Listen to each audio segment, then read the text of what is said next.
The temporal coordinates locked with a precision that made Bella's neural implant hum. 15 years, 3 months, and 17 days of pursuit. The quantum tracker in her cerebral cortex pulsed with Leo's signature, finally stable, finally still. She materialized on the obsidian plane of Kepler 442b, her body reconstructing atom by atom from the slipstream. The air tasted of iron and ozone. 9 graves stretched before her in perfect symmetry, each marked with a crystalline obelisk that refracted the binary sunset into ribbons of crimson and gold. And there, standing at the head of the 10th unmarked plot, stood Leo Kine. "You're on time," he said, not turning. His voice carried across the volcanic glass like a whisper through a cathedral. 9 lie here, yours is next. Bella's hand instinctively reached for the phase disruptor at her hip. 15 years. 15 years of chasing this man across star systems, through temporal folds, past the event horizons of collapsed civilizations. The Coalition had branded him the greatest war criminal in human history. Project Ascension. 2 billion souls converted to raw data and scattered across the cosmos in his mad attempt to digitize consciousness. But something was wrong. The graves. She approached the nearest obelisk, her augmented vision analyzing the molecular structure. Quantum-locked carbon lattices, inscribed with names that made her breath catch. Dr. Sarah Chen, Coalition Temporal Agent, died 2247. Marcus Webb, Coalition Enforcer, died 2249. Yuki Tanaka, Coalition Huntress, died 2251. 9 names, 9 hunters, all Coalition, all sent to kill Leo Kine. All dead. "I didn't kill them," Leo said, finally turning to face her. He looked younger than his dossier suggested, temporal dilation perhaps, or genetic modification. His eyes were wrong, though. Too many colors swirling in the irises like galaxies being born and dying in rapid succession. They killed themselves. Or rather, they killed each other. Same thing, really, when you understand how time actually works. Bella's finger tightened on the disruptor. "Poetic last words won't save you, Kine." "I'm not trying to save myself." He gestured to the empty grave. "I'm trying to save you. That's why I stopped running. That's why I left the trail so easy to follow these last 3 months. Because you're the 10th, Bella Reeves, and 10 is the number that breaks the loop." "What loop?" She activated her neural recorder. Everything he said would be transmitted back to Coalition Central in real time, encoded in quantum entanglement across light years. Leo smiled sadly. "The one you're already in. Tell me, Bella, do you remember how you joined the Coalition?" "I was recruited, age 19, after the Ganymede massacre when my family—" "No," his voice cut through her words like a scalpel. "Think harder. Use those implants they gave you. Really remember." Bella focused, diving into her own memories with the precision her neural architecture allowed.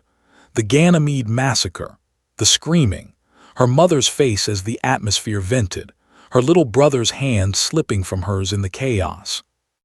But when she pushed deeper, the memories pixelated. Fragments of code where there should have been emotion, rendering errors in the texture of her mother's skin. "Synthetic memories," Leo said quietly. "Standard Coalition protocol for temporal agents. They erase your real past and replace it with trauma. Makes you loyal, makes you hunt." "You're lying," but her voice wavered. "Am I? Then tell me your brother's name." Silence. The name should have been immediate, precious, burned into her soul, but there was nothing, just a variable undefined, a file corrupted. "His name was Marcus," Leo said. "Or maybe it was Chen, or Tanaka, depends on which iteration. The Coalition pulls recruits from temporal dead zones, moments that can be edited without paradox. You've never existed, Bella. None of the hunters have.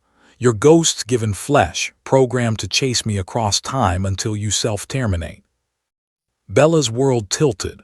Her fingers ran diagnostic after diagnostic through her implants. And there, buried deep in her hippocampus, fragments of code that shouldn't exist in organic tissue, behavioral loops, kill protocols, and a termination sequence counting down. She had 48 hours left to live. Why? The word came out broken. Why send us at all if we're just going to die? Leo walked to the graves, his hand resting on the first obelisk. Because I'm the witness. After Project Ascension, after I turned 2 billion people into living data, I could perceive causality differently. I could see the time streams, all the possibilities, all the loops. And what I saw was this. The coalition, your coalition, isn't trying to stop me. They're trying to become me. He turned and his eyes flared with that impossible light. Every hunter they send is a test. They're studying how I evade temporal tracking, how I fold space-time, how I exist in multiple moments simultaneously. Each of you carries a black box recorder in your neural implant, logging every technique I use to survive. When you die, that data returns to them. 9 hunters, 9 data sets, 9 pieces of the puzzle. And the 10th? The 10th completes the algorithm. With your data, they'll have everything they need to replicate Project Ascension. But this time, it won't be 2 billion people. It'll be everyone. Every human consciousness digitized, uploaded, controlled. A universe of ghosts in their machine. Bella's hand trembled on the disruptor. You could have killed me the moment I arrived. Why let me live? Because you can make a choice the others couldn't. Leo's expression softened. The termination sequence in your implant, it's not just a kill switch. It's a transmission beacon. When you die, it sends everything you've recorded back to Coalition Central. But if you deactivate your implant before the sequence completes, the transmission fails. The loop breaks. They'll be missing the final piece forever. I'd die anyway. Without the implant, my body can't regulate itself. The augmentations would fail within hours. Yes, Leo nodded, but you die human with your own choice, your own name, whatever it really was before they took it. Bella looked at the 9 graves, 9 hunters who never knew they had a choice, 9 ghosts who thought they were saving humanity while actually damning it. The binary sunset was fading, plunging the obsidian plane into darkness. Her neural implant showed 32 hours remaining. If I do this, she said slowly, what happens to you? Leo gazed up at the alien stars. I keep running. I keep existing in the spaces between their awareness. Maybe one day I'll find a way to restore the 2 billion. Maybe I won't, but at least the universe stays free. Bella's fingers moved to the neural port at the base of her skull. The implant had been her identity for so long she couldn't remember existing without it. But perhaps that was the point. Perhaps she never had. Will it hurt? I don't know, Leo admitted.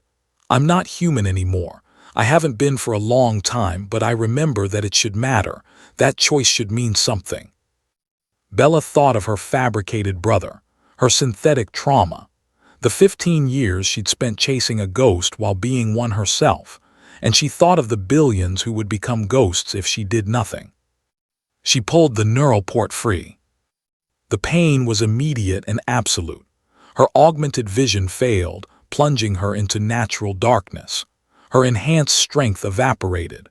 Her temporal awareness collapsed into a single, linear moment.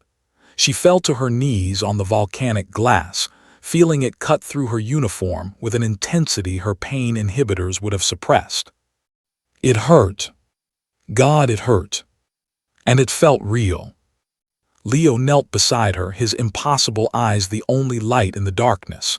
What's your name? He asked gently. Your real name from before, can you remember? Bella reached into the fragments of her unraveling mind, past the code, past the protocols, into something deeper. A memory that felt true, even if it was small. A mother's voice, real or imagined, it didn't matter anymore. Emma, she whispered. I think it was Emma. Hello, Emma, Leo said. I'm sorry we had to meet like this. Me too, she smiled, tasting blood, but I'm glad I got to choose. As her vision faded, she saw Leo begin to dig. The 10th grave, prepared and waiting. and above them the stars wheeled in their eternal dance, indifferent to the small acts of rebellion that kept the universe free. Bella Emma closed her eyes for the last time, human and whole. The loop was broken.